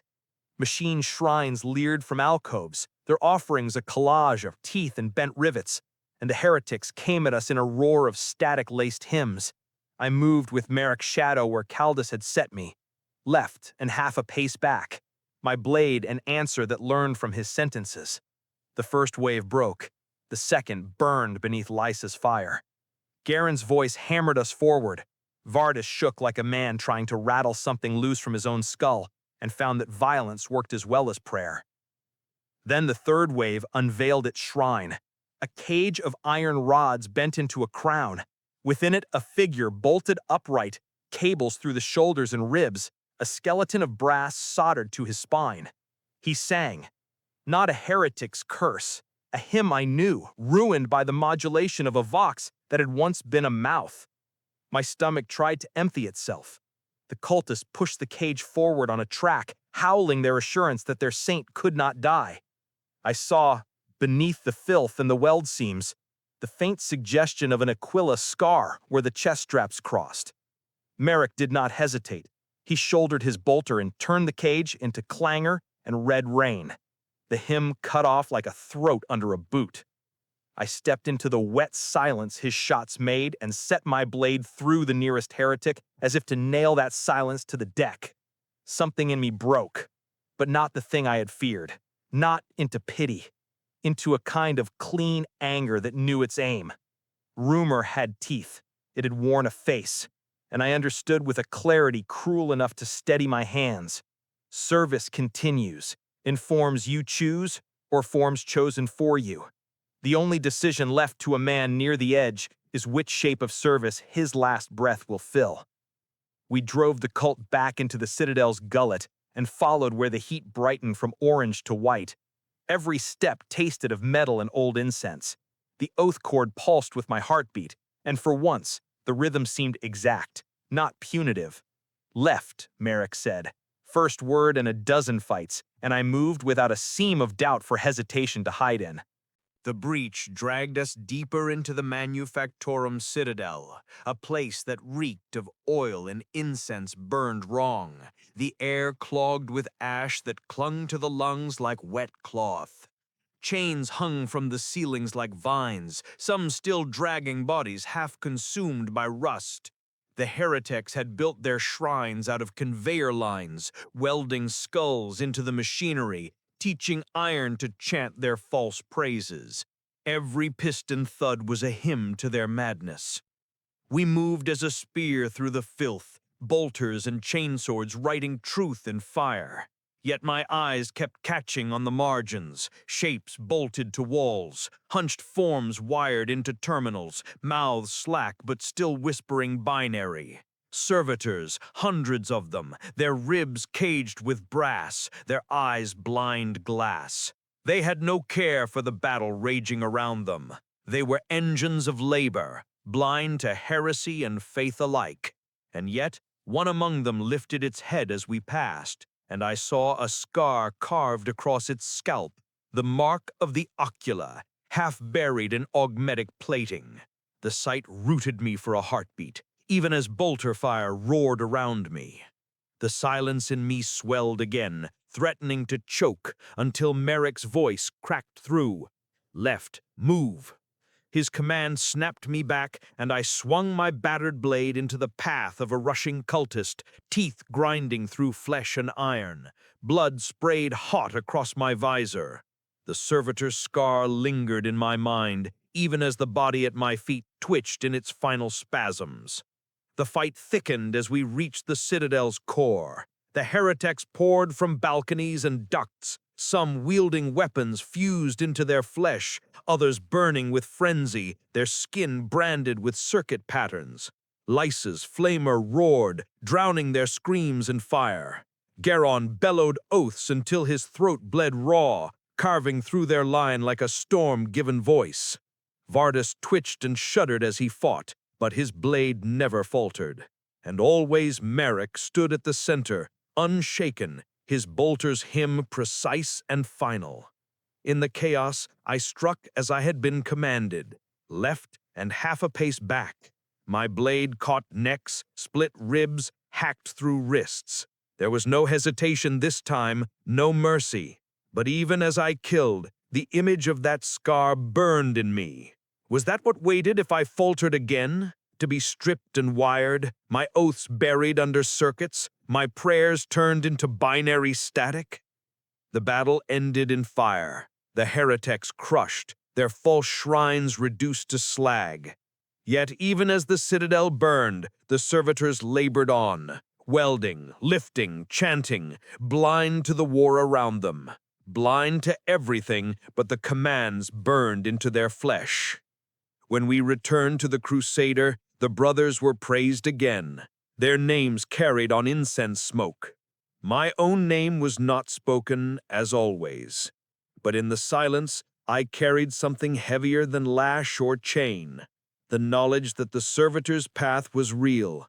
I had seen it with my own eyes, and I knew that if I faltered again, that scar could be mine. For the Black Templars, failure does not always end in death. Sometimes it walks forever, stripped of name and voice, laboring in silence until even memory dissolves into machine song. The Crusader drifted in silence between wars, its vast hull echoing with the weight of centuries. In those liminal cycles, when no enemy roared and no world burned beneath our guns, the true battle always began. For without the fire of war, the silence presses harder. In silence, doubt sharpens its teeth, and in silence, the edge of faith cuts deepest. I lived beneath the shadow of my oath cord still, nameless in the records, bound to the margins of every hymn. I served in silence, labored in the cloisters, knelt before relics whose power I could feel like a storm beating against my ribs. Yet even in prayer I could not silence the memory of what I had seen. The scar burned into the servitor's chest, the cage that carried a brother's hymn turned into static. Faith demanded I call it heresy, demanded I scour the thought from my mind like rust from iron. But memory is stubborn, and I could not drive it out. The chaplains preached of purity, of devotion unshaken, of the Emperor's light that pierces all voids. Their words burned, and I repeated them until my throat ached, yet each syllable seemed to strike sparks against something darker in me. What if the Emperor's light did not reach all corners? What if some of us were meant to serve not as warriors, but as broken shadows, our voices lost, our names erased, our bodies repurposed into silence? It was during one of these cycles that I found myself summoned again, not by Castellan nor Reclusiarch, but by Caldus. He appeared in the cloister where I knelt, his shadow vast against the reliquary flames. "Walk with me," he said, and though his voice was as flat as ever, I felt the weight of command, and rose without question. He led me through the ship's arteries, past galleries where pilgrims slept curled against the walls, their faces lit by the faint glow of lumen candles. He took me down into the lower decks, where the air grew damp, where the hymnals of the chaplains could no longer reach, replaced by the endless mechanical chant of the ship's heart. There he stopped before a viewport sealed by layers of blast glass and adamant. Beyond it, the void yawned black, stars pricking the horizon like watchful eyes. "You carry the silence," he said at last, words measured. You think it weakness. It is not. It is a blade. A man who knows the silence, knows the abyss he stands above. A man who does not, falls without knowing he has fallen. My words struck me like bolts against armor.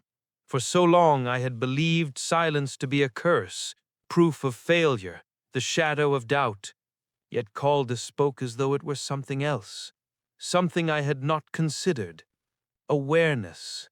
A wound, yes, but a wound that teaches the body where not to step. Still, I asked the question that gnawed at me. And those who fail beyond silence, those who are broken, who are remade into servitors, into engines, are they not proof that silence destroys? Caldas did not answer at once. His visor reflected the stars, a black mirror I could not pierce. At last he said, "Service takes many shapes, even the hollow serve, even the broken. The Emperor wastes nothing. But know this, your path is not theirs unless you choose it to be." Choose. The word echoed in me like a tolling bell. I had thought all was decided, that my fate was sealed by failure, by lash, by silence. Yet Caldas spoke as though choice still lingered, fragile, waiting. From that night onward, I carried his words into every prayer, every drill, every march. I still feared the servitor's path, still felt the scar in my memory burn like fire. But now I saw it differently, not as an inevitability, but as a shadow cast by choice. If I faltered again, if I allowed the silence to swallow me, then yes, that shadow would claim me. But if I endured, if I turned silence into a blade, perhaps there was more yet to carve. And so, when the war drums beat again, and the banners of the Crusader were unfurled, I did not march as a brother restored, nor as one absolved. I marched as one at the edge of faith, balanced on the blade between shadow and light, knowing that the abyss waited for me, but also knowing that, for now, my feet had not yet slipped. The call to arms arrived not as a trumpet, but as a pressure change in the ship's lungs, a tilt in gravity, and a deepening of the hum that ran through the eternal Crusader's bones. I was on reliquary duty when the Vox choristers took up a cadence I had only heard once before, a rhythm used when the navigators were blind or half-blind, when the Astronomicon's blaze guttered at the edges of perception like a star seen through smoke. The serfs hurried with wide eyes and shallow breaths. A chaplain's voice rolled down the corridor in curt phrases that tasted of iron. Secure, seal, sanctify. We braced the reliquary, cinched the lashings until the metal rang with strain, then knelt in the close air and waited for the void to show its teeth. The first shudder was a hand on the hull. The second was a fist. Candles guttered and fought back to life. Sensor smoke folded and peeled like old paint. Somewhere in the ship's belly, a bell tolled without mallet, metal striking metal as the frame flexed. I pressed my brow to the deck and tried to keep my breathing at the pace Caldas had taught me, slow and shaped, a prayer with no syllables. Above the hymn, I heard another sound, one reserved for nights when the galaxy feels far, the astropathic choir. A thin filament of voices, strained until they became a single line of pain, pulling us by memory toward the Astronomicon's beacon. The Emperor's light, we call it, though I have been told by those licensed to utter such words that the light is an instrument and the throne that sustains him is another. Rumor makes one thing of two. Liturgy divides what rumor joins. I did not try to untangle it.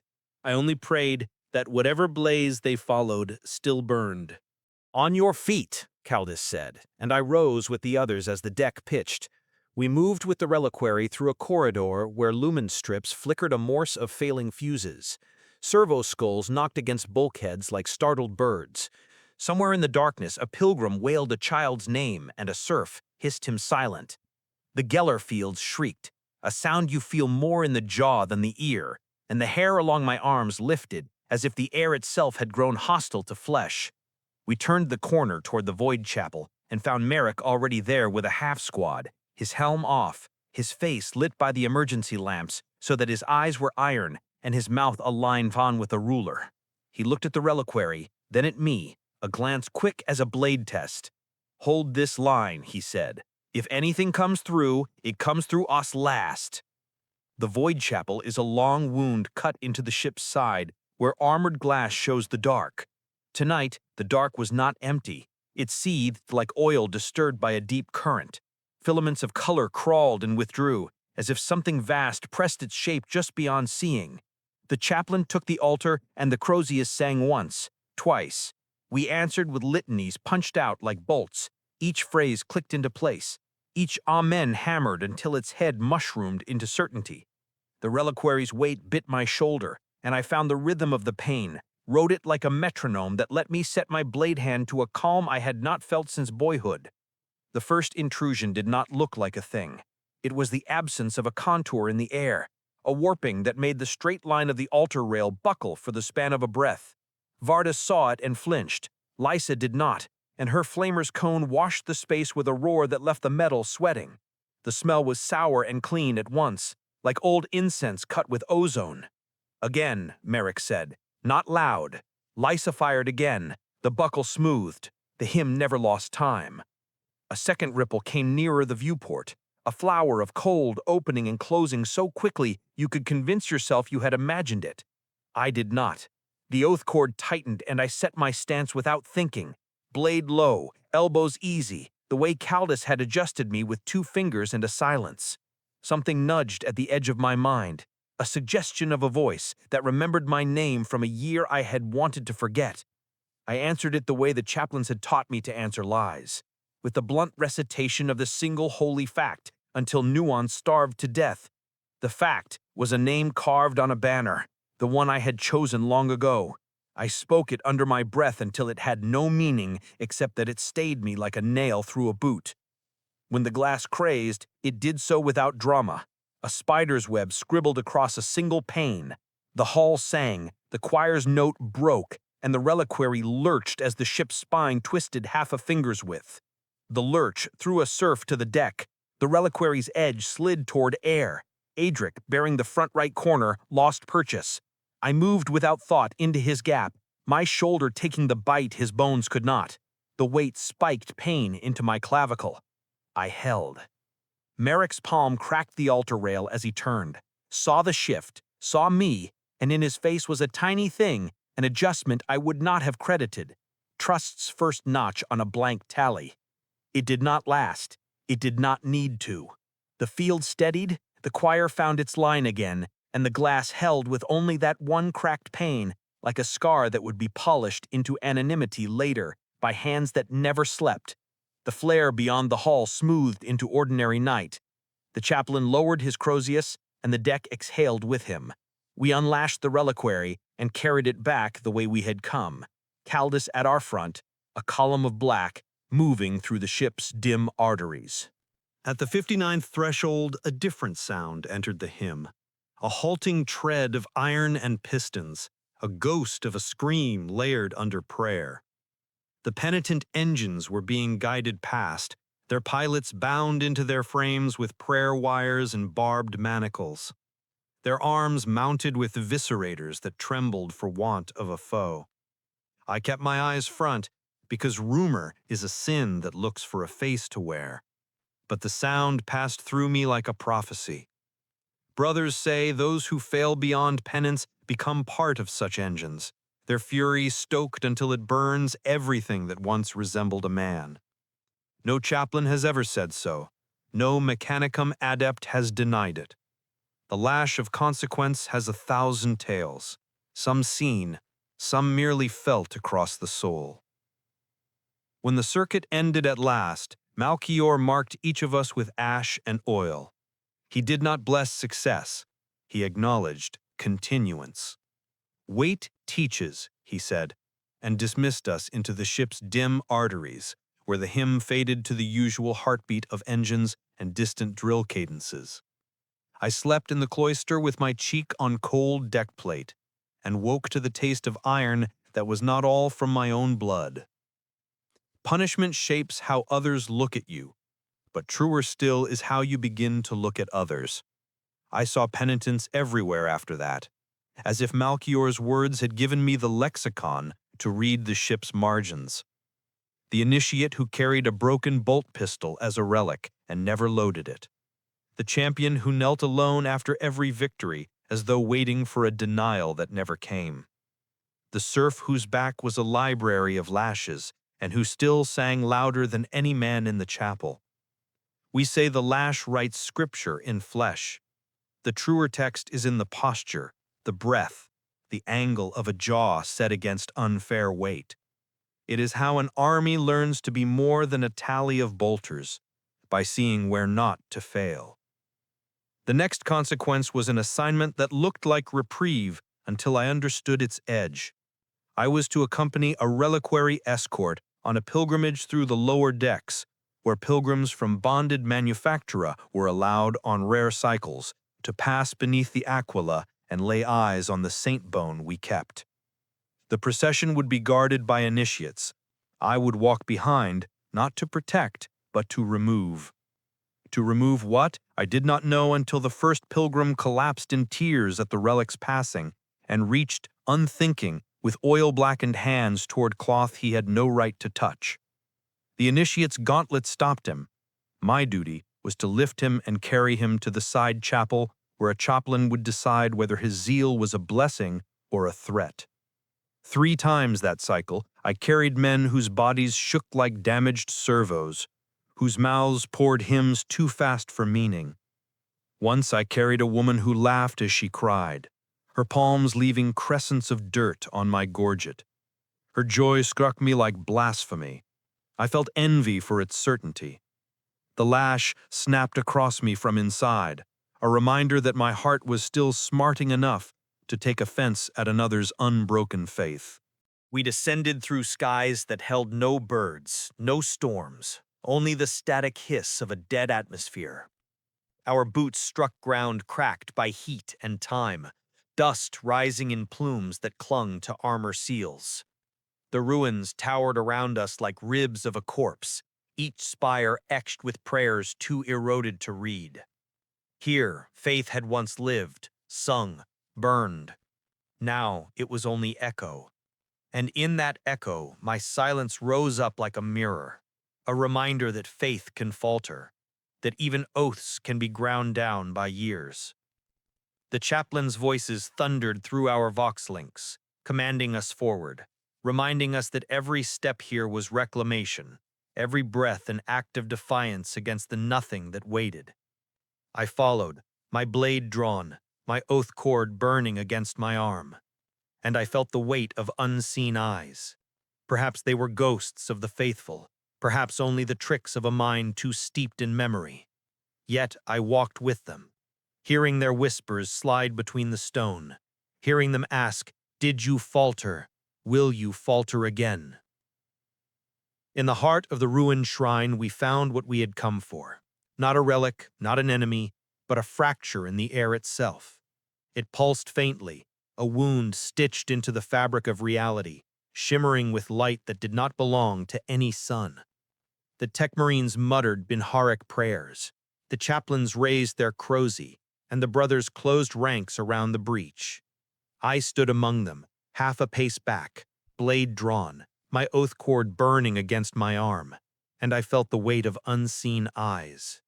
Perhaps they were ghosts of the faithful, perhaps only the tricks of a mind too steeped in memory. Yet I walked with them, hearing their whispers slide between the stone, hearing them ask, "Did you falter? Will you falter again?" The fracture in the shrine world's heart widened as if our presence had given it breath. Light bled from it in threads too thin to be natural. Colors bent in ways the eyes could not hold. My vox crackled with static even though no one spoke. For a moment I thought I heard my name whispered, not the name the chaplains refused to record, not the title of penitent, but the first name I had ever carried, the one my kin had spoken before the chapter took me. I froze. If the sound had lingered, I might have faltered, but Merc's voice cut through, harder than any whisper. "Form." We formed, shields locked, blades raised, bolters angled toward the wound. The chaplain's crozier struck the stone, each blow an anchor, each verse a hammering against the silence. The tech marines set wards in a circle of steel and rune, their mechadendrites trembling with unseen strain. The fracture pulsed like a heart, and then it opened wider, vomiting shapes half-born, shadows with teeth of ash and fingers of wire. They screamed as they came, but the scream was not in the air. It was in the skull, rattling bone, trying to turn thought into fracture. The first of them rushed us, its form flickering between flesh and smoke. My blade struck through it, metal teeth sparking against something that should not have resisted. Black ichor sprayed, evaporating before it touched the ground. Another followed, and another, until the breach boiled with them, a tide of things that should not be. Lyce's flamer carved arcs of fire, turning shadows into smoke. Yet for each that burned, two more pressed forward. Garon's voice was gone, replaced by guttural roars that barely sounded human. Farthest shook, eyes wide, but his blade struck true, his terror channeled into violence. And Merc moved like stone given hunger. Every shot from his bolter ended in silence, every step anchoring us to the ground. I fought as I had been taught. Strike, shift, strike. No hesitation, no pause. But with every swing I saw their faces flicker, faces that shifted between strangers and echoes of men I had known. One wore the scar of an Aquila across its chest. Another had the shape of a brother I had seen caged and welded into song. They came with familiarity carved into their horror, and the silence inside me threatened to blossom into doubt. But Caldus's words returned to me, sharp as any blade. Silence is not weakness, it is the abyss you see before you fall. I steadied my hands. I chose. My blade split another shadow in two, and though its scream tried to crawl into my skull, it slid off the wall I had raised inside. The battle did not end in triumph, but in exhaustion. The fracture shrank with every verse the chaplain hammered into it, with every ward the tech marines drove into the stone. At last it sealed, leaving only a scar in the air, a shimmer like heat on metal. The shapes collapsed into ash. The silence returned, heavier than before. But now it was ours, not theirs. We stood among the dead echoes of the shrine, armor dented, blades slick, lungs burning. No cheer rose, no victory was declared. Only the chaplain's voice, low and raw, thanking the emperor for endurance. And in that silence, I knew what I carried was no longer just failure. It was survival. It was the edge of faith, narrow as a blade, sharp enough to cut, but mine to walk as long as my feet did not falter. We returned to the Eternal Crusader, not as victors, but as survivors. The shrine world was left behind, its wound scarred over but not healed, its silence deeper than before. No banners were raised, no songs of triumph sung. The chaplains called for prayers of endurance, and the marshal's voice on the vox was cold as iron. One battle ended, another always waits. Yet even in the hush of the ship's cloisters, I felt that something had followed us. Not a creature, not a sound, but a question that pressed harder than steel. What becomes of a soul when its faith is carved thin? The rituals of cleansing were performed. Armor was scrubbed with oils, weapons blessed, the reliquaries kissed with incense until smoke thickened the air like a second skin. The others moved through the rites with the calm of men born into war, unshaken, their oaths ringing clear. I moved among them like a shadow, my lips speaking the same words, my hands making the same gestures, yet inside me something stirred, an echo of the fracture, an echo of the silence. Each time I closed my eyes, I saw the faces flicker in the void, brothers and strangers alike. wearing scars that could have been mine. I thought of the servitors, of the caged hymn, of the scar carved into flesh before machine buried it. I thought of the lash, the silence, the abyss Caldus spoke of, and for the first time, I thought not only of what I had lost, but of what I might yet be. Faith was a blade, yes, but blades could break. What then lies beyond the breaking? The chaplains would say such whispers are the emperor's hand, the touch of his will guiding the unworthy back into light. The mechanicum would call it noise, the bleed of machine spirits hungry for flesh to carry their song. And rumor always said more, that sometimes those who failed, those whose silence grew too loud, heard the throne itself calling, not as salvation, but as judgment. I did not know what to believe, but I knew the voice followed me. It spoke when I lay sleepless in the coffin bunk, when I walked alone in the cloisters, when I bowed before relics whose power thrummed like a second heartbeat. It spoke not of absolution, not of damnation, but of endurance.